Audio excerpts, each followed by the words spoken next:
Welcome to the Systems Simplified podcast, where we feature top leaders who share stories on how to successfully systemize a business. Now, let's get started with the show.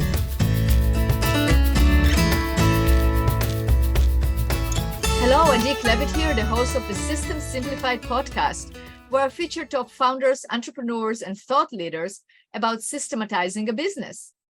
And today's episode is being brought to you by Business Success Consulting Group, where we create, document, and implement processes and procedures so businesses can grow and thrive. And if you want to know about our proven process, I'm going to include in the show notes a special episode that we did about our proven process and walk you through how we create the perfect manual. All right. So now I would like to introduce today's guest, which is Alex Rodriguez. Hi, Alex. Hi, very nice to connect with you today. Very, very nice to connect with you as well. And for those of you that are watching us on video, the picture behind you is your logo. It's so yummy because you are the founder and president of YMMY Marketing. So it's definitely, it's a great branding. Absolutely. Thank you. Before I introduce you, because there is a lot to say, I wanted to give a big shout out to Topher Morrison, who introduced us. I did a great podcast with Topher when we talked about creating your ideal, your perfect pitch, and I created a blog post based on it. And I suggest to our listeners and our viewers here that you actually review the episode if you haven't listened. If you listen to it, if you haven't listened to it, listen to it, because it will give you great tips on how to actually create a pitch to introduce yourself. And then also Dan Bradbury is a common connection of ours. I did a great podcast with him where he gave tremendous advice on how to scale a business. And he has done it many, many times and definitely an expert at it. I will include that one in our show notes as well. All right. So now, Alex, the stage is yours. So you are the founder and president of YMMY Marketing, which is a lead generation agency. And we're going to talk all about lead generation today. We're going to talk, I'm all about processes and systems. So we're going to extract the process and the system on how to actually do the lead generation. And you wrote two books, which is Digital Bacon and also Sell You Before You Sell. I like that name. It's Sell You Before You Sell. There is a great book that I really like by Grant Cardone, Sell or Be Sold. And it's so true, because you're either selling or you're being sold. So you want to sell before you're being sold. So that's great. Those are your two books, and you publish them in English, Spanish, and Portuguese, which I think is very impressive. And people can find it on Amazon, right? Anywhere that you can find a book. Yep. Good. So Digital Bacon and Sell You Before You Sell. Definitely check it out. All right, Alex, let's get going. So lead generation. I like to start from the basics. If you had to summarize the basics of lead generation, what would you say what are the basics of lead generation? Absolutely. So the main goal of any business is to deliver value to customers, consumers, clients. At the end of the day, that's our final deliverable, and it can be a recurring deliverable or a one-time service or product. But at the end of the day, we're delivering value. But where does this journey begin? Well, the journey begins with people that, whether it's consumers, whether it's businesses, organizations, they just raise their hand and say, I'm interested in this topic. They're not necessarily at this point ready to buy. They may not be necessarily ready to buy from you, but they're just giving you an impression that they're interested in this topic that relates to your business. So that's what we define as a lead.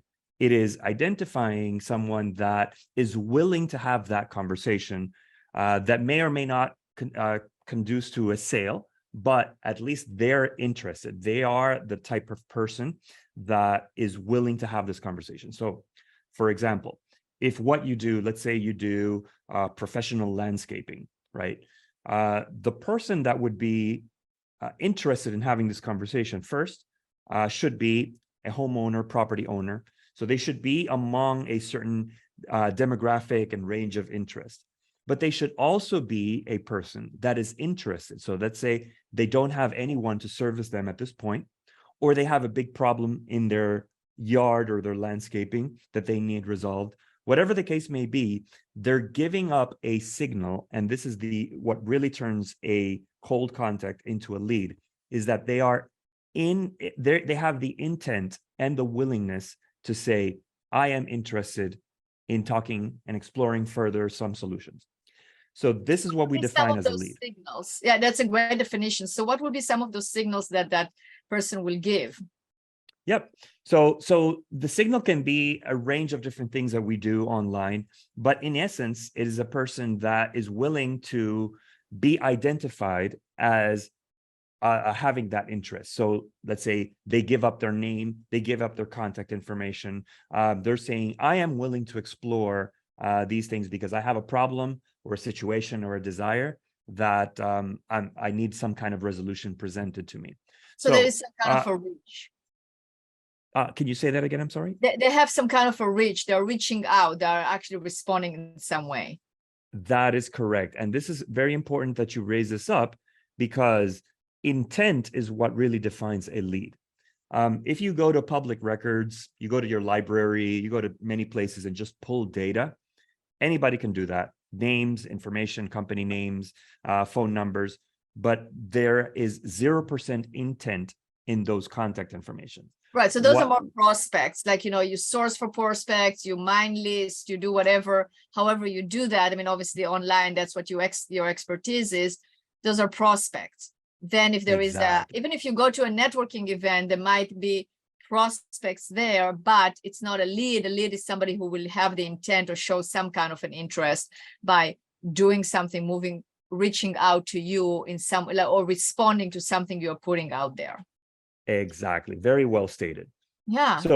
So at the end of the day, leads are the lifeblood of any business, because any business will thrive on identifying who would potentially want to have a conversation toward making a sale. If a business does not have anyone that is potentially willing to give their time to have a conversation, then that's where businesses fall and dwindle and go off the wayside. Absolutely. So, Alex, what are the most common way? I mean, not the common, but what is your recommended way of getting leads, of generating leads?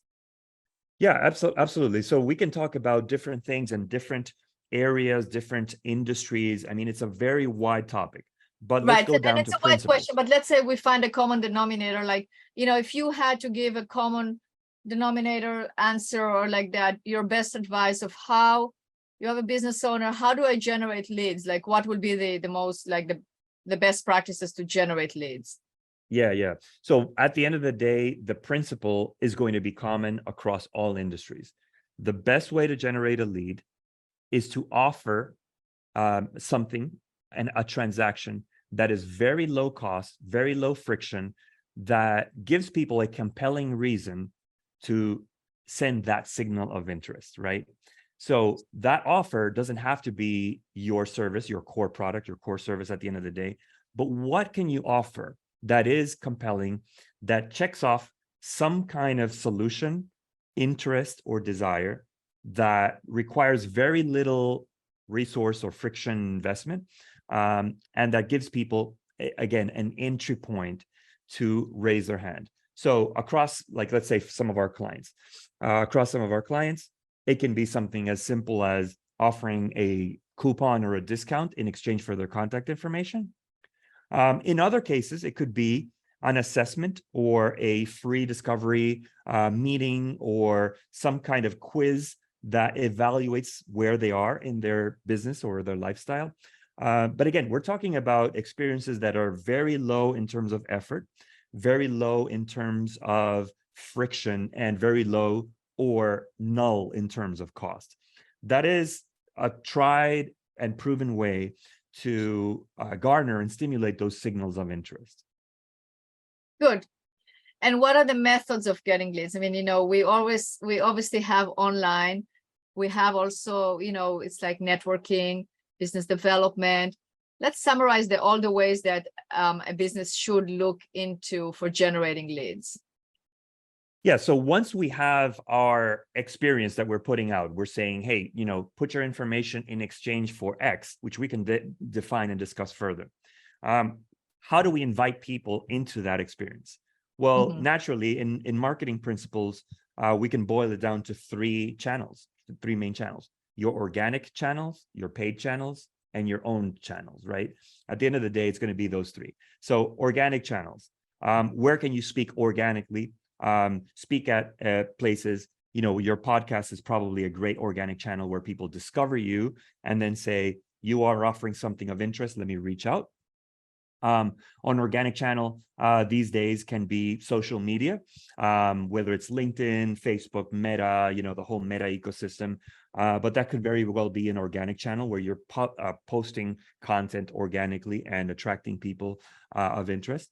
Then your paid channels, which would be digital advertising.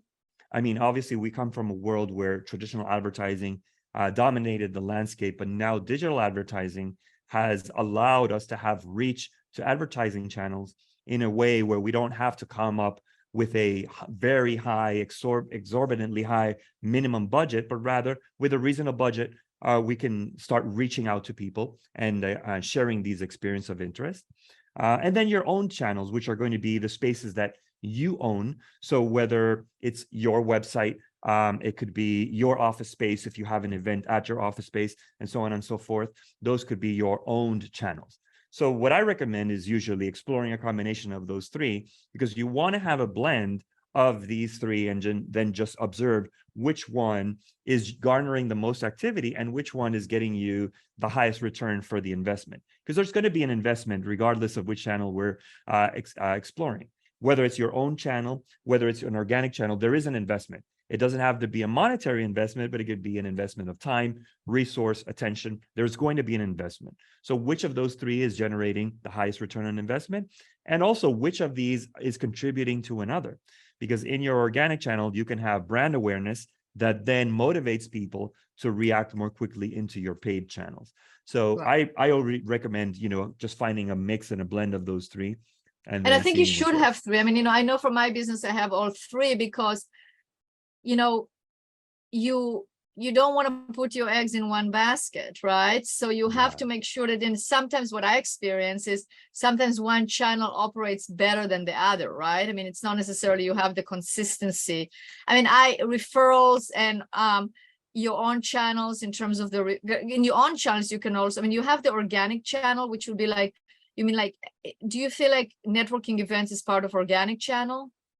I believe so. Yeah, it's organic in the sense that, you don't know who you're going to connect with. It's completely out of your control. And it's also, you're not going there, like, for my podcast, I'm not going here and promoting, hey, it's different. You're giving content, my purpose of doing this podcast is to interview amazing people like yourself and gather the information and then collaborate with you, give you a platform to say what you have to say and, promote it's all about you, this podcast, really.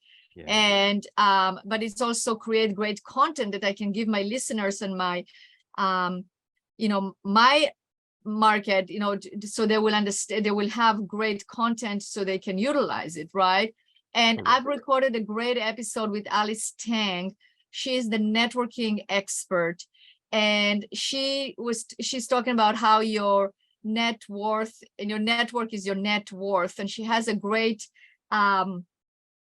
process on how to basically cultivate a great network. But it's not necessary. You're not going there and selling in a networking event. That's the last thing you want to do. You're there to make friends. You're there to get connections. You never know who you'll get connected to. But I think that it can be a lead generation, but it's more like putting you out there so people will know, but you don't want to not do it because this, as you said, will lead to your paid one and to your own channel. So I think it's all connected. Absolutely. So obviously your agency, you specialize in paid lead generation. So let's talk about the do's and don'ts of a paid lead generation. What would you say they are? Yeah, just to clarify, we take care of three aspects of lead generation, which I know what we can get in further, but it's the attraction, which is the paid advertising. And then the conversion, which is where we capture their data and then we just present them something of value. And then is the engagement, what happens after they put in their information. So just wanted to clarify that, but that's to answer your the point. So question. those three things are part of lead generation. You definitely have to take to engage, and then basically like to convert, you have to actually have a great database, and then you have to engage. I agree. That's correct. Yeah. So your question was about Like the do's and don'ts of the paid lead generation. Yeah, absolutely. That's a great topic. I think let's talk with some common don'ts, right? Just to understand what not to do and maybe save people some frustration and money into exploring things that just will just lead to probably, not the result that they're looking for. So one common thing that I see is people just thinking that they're putting up their payment method, their credit card, into whether it's Google, Facebook, TikTok, or whatever the case may be, and then thinking that that in itself is going to yield a result.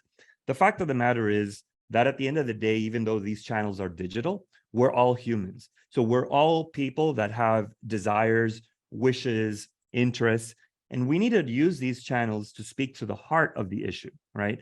To the heart of what people are looking for. Some people that we're reaching out to are being kept up at night because they have a problem. They don't know how to solve an issue that they're dealing with. So how can we speak to them in a very honest, authentic, and sincere manner, utilizing these paid channels as leverage to put our message in front of them?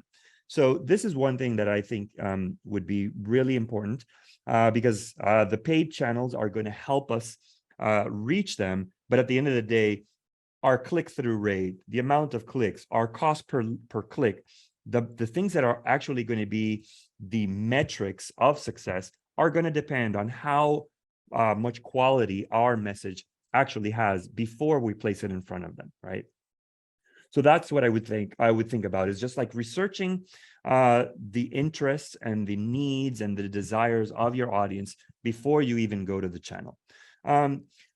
Also, I think it's really important to understand where your audience is and where you can get the highest quality leads for what you present. And again, this is going to be on a case-by-case basis. But for example, we have clients that we won't take them to social media. Why?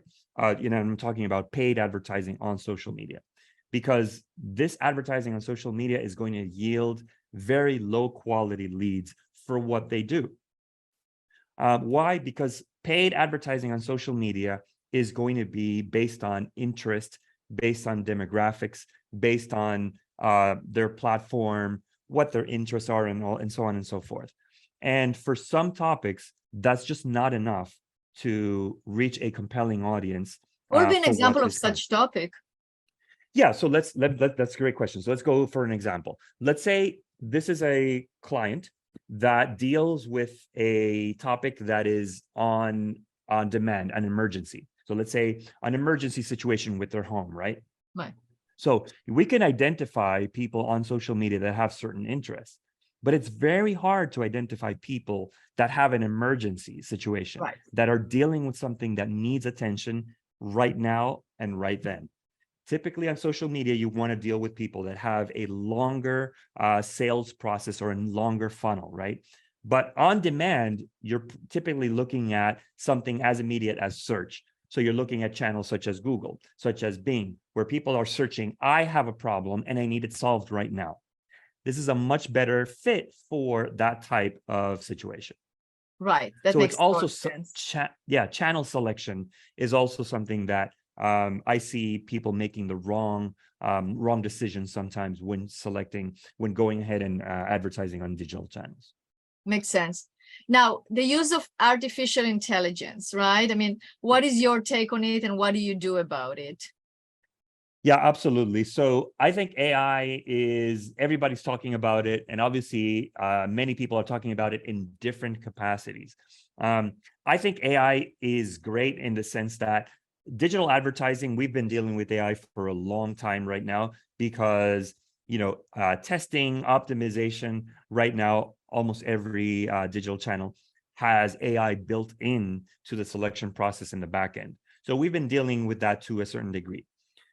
Since about last year, AI has been reaching the mainstream in terms of content generation. So now everybody from their home, whether it's using ChatGPT, Claude AI, or other tools around those sorts, can now generate, let's say, advertising copy, or give me 10 variations of this headline. So it's very accessible and can be used either for the advertising portion or the acquisition, the conversion portion. However, I think lead engagement through AI is very new right now. And very few people are exploring this aspect of how can we engage leads, which means once they say, yes, I want to hear more, how can we engage them and warm up those leads until our sales representatives can reach out to them and then have this conversation. This is a gap that we're seeing is killing many businesses' budgets. Let me tell you a little bit about some research that we did with a group of clients that is in different locations, and we've been working with them for a number of years. So we did an analysis on about 25,000 leads from across different locations, time zones, and different centers, right, for this client.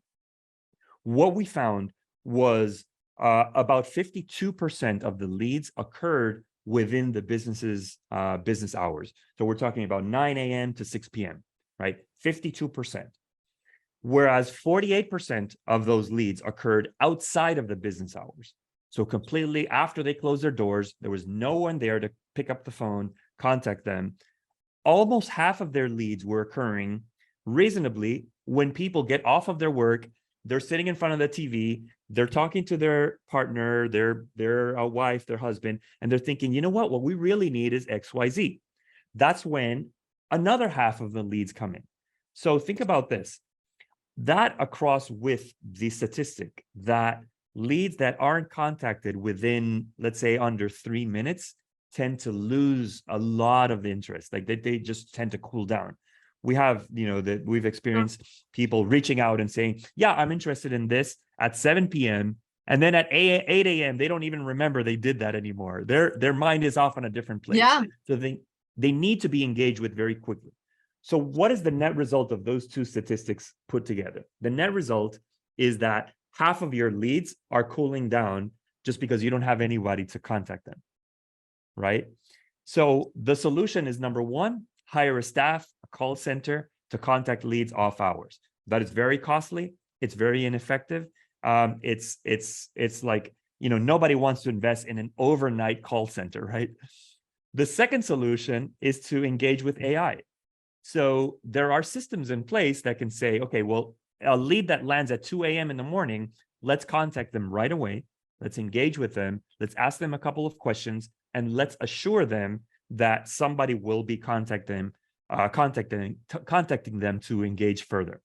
And this is exactly what we've been experiencing right now. We've developed a tool that we call our sales bot, which does exactly that. And by the way, it does it through text message, which according to stats, has a 94% open and engagement rate compared to all other channels. It's much, much higher than email, than any other channel, right? So you can have an AI texting them at 2, 3 a.m. in the morning, engaging with them, asking very relevant questions, responding to the questions in real time. So it isn't a chat bot that says, press 1 to continue. Yeah. This is actually engaging with what you're saying.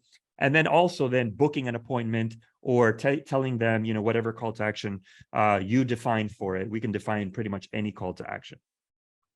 Super smart. Amazing. I mean, yeah, that's definitely a great advice because you do want to have that instant engagement. Wow, absolutely. Alex, I think you gave our listeners so much information here, and definitely, we dissected lead generation. I'm sure there is so much more to say, but I think we really touched on a lot of points here. So if people want to contact you, what's the best way of contacting you? Yep. So our website is YMMYmarketing.com. All of our information is there. Anyone can reach out to us. Also, this AI solution, if people want to just take it out for a spin and try it out for themselves, we have a demo that's open to the public, which is salesbot.YMMYmarketing.com. That's salesbot.YMMY YMMYmarketing.com, and it'll immediately put together a sales bot for whatever industry you're in, and you can experience this, what we've been talking about, in real time. Great. And we're going to include it in the show notes as well. Awesome. Thank you for that. So it will be, yeah, absolutely. So great. So people definitely reach out. But before you go to your, this is a warning, before you go into the website, eat, because otherwise you're going to look at the website and become hungry and run into the refrigerator because it's all very yummy. So YMMY. Okay. So eat something. So then when it's kind of like going to the grocery store, you don't want to go there hungry because then you end up, so yeah. But it's great. It's a great website. And Alex, I really appreciate you being a guest on this podcast. It's been a great conversation. And thank you very much. Thank you. You've been so kind. I appreciate the invitation, and I hope to connect with you further. Absolutely.